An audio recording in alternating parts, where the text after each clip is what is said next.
Good morning, students. The topic which we are going to tell you today is based on these three identities. First is a plus b plus c whole square is equal to a square plus b square plus c square plus 2ab plus 2bc plus 2ca. Second, a minus b whole cube is equal to a cube minus b cube minus 3ab a minus b. And third is a plus b whole cube is equal to a cube plus b cube plus 3ab a plus b. So let's come to the questions. Children, your first question is factorize. Means you have to calculate the factors of the given expression. 2x square plus y square plus 8z square minus 2 root 2 xy plus 4 root 2 yz minus 8xz. Let's start. जैसा कि question को देखकर भी पता चल रहा है कि आपका जो ये क्वेश्चन है वो आपकी फर्स्ट आइडेंटिटी पे बेस्ड है, जो कि आपकी थी A square plus B square plus C square plus 2ab plus 2bc plus 2ca is equal to a plus B plus C whole square.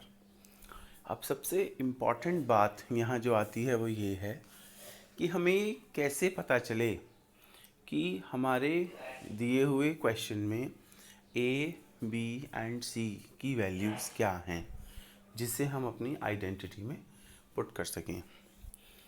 बेटा, इस क्वेश्चन को स्टार्ट करने से पहले एक बात मैं आपको बता रहा हूँ.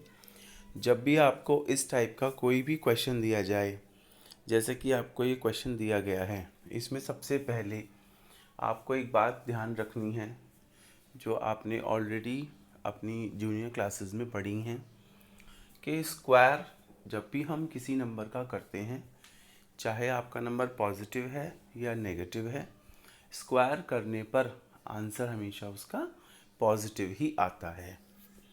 सो let's start. As you can see, तो ये जो इसके जो स्टार्टिंग के 3 टर्म्स हमें दे रखी हैं, इन्हें आप अभी छोड़ दीजिए. सबसे पहले जो लास्ट की आपकी 3 टर्म्स हैं, ये इन पर आप ध्यान दें और चेक करें कि किसके साथ प्लस का साइन आ रहा है और किसके साथ माइनस का आ रहा है. तो देखने पर पता चलता है कि जो आपकी बीच वाली टर्म है 4√2 yz, ये आपकी पॉजिटिव टर्म है और ये आपकी पहली और दूसरी दोनों ही टर्म्स नेगेटिव हैं.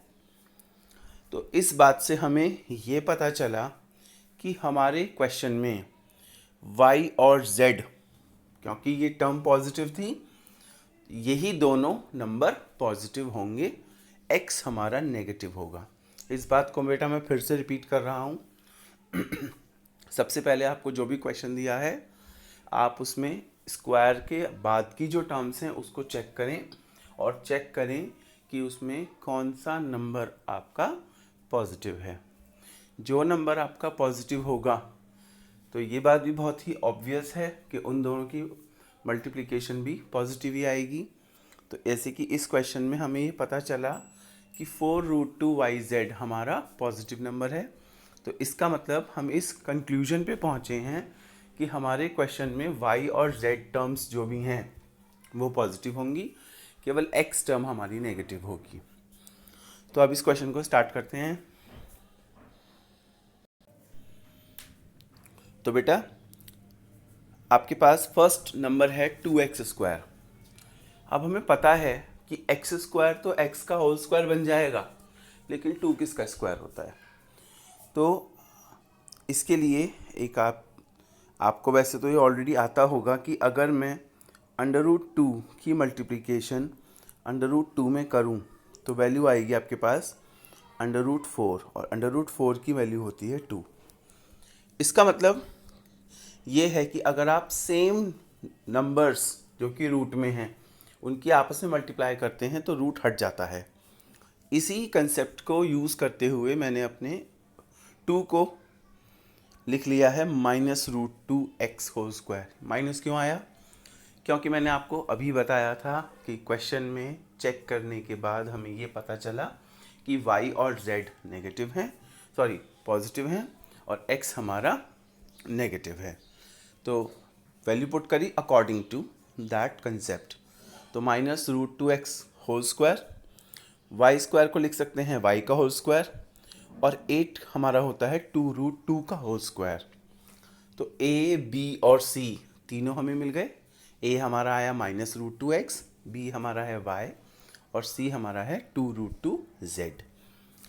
उसके बाद हमें चाहिए +2ab, तो +2 into a into b, +2bc, 2 into b यानी कि y into c 2√2z, +2ca।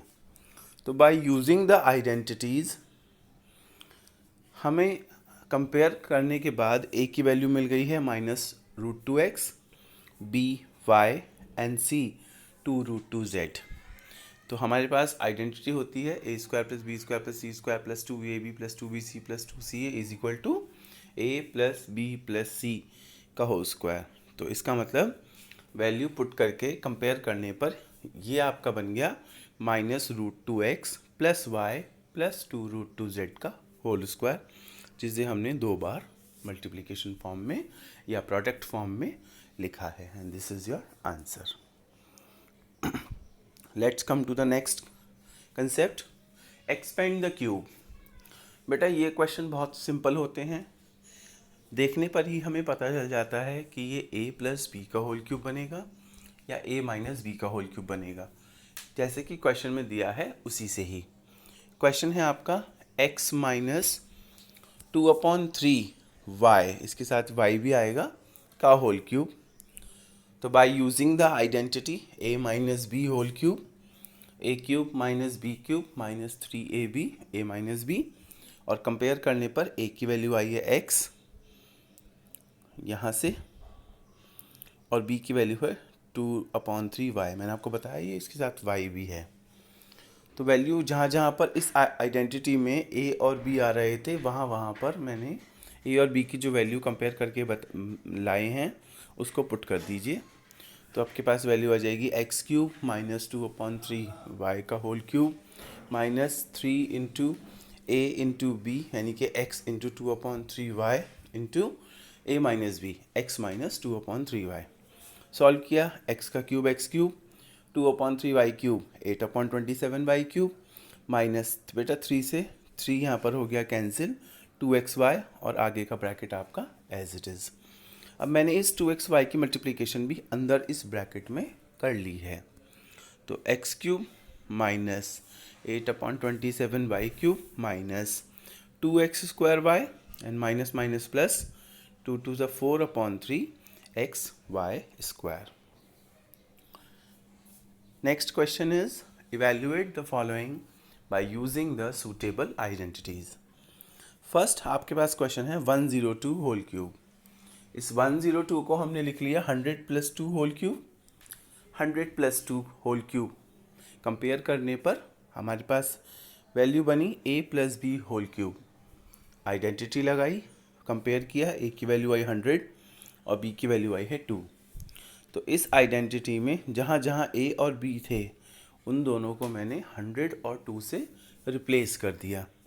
तो 100³ + 2³ + 3 इंटू 100 इंटू 2 ब्रैकेट में 100 + 2। सॉल्व किया, 100 का क्यूब, 2 का क्यूब, 3 2 = 600, 100 + 2 102। मल्टीप्लाई किया, ऐड किया, वैल्यू आ गई आपकी 10611208।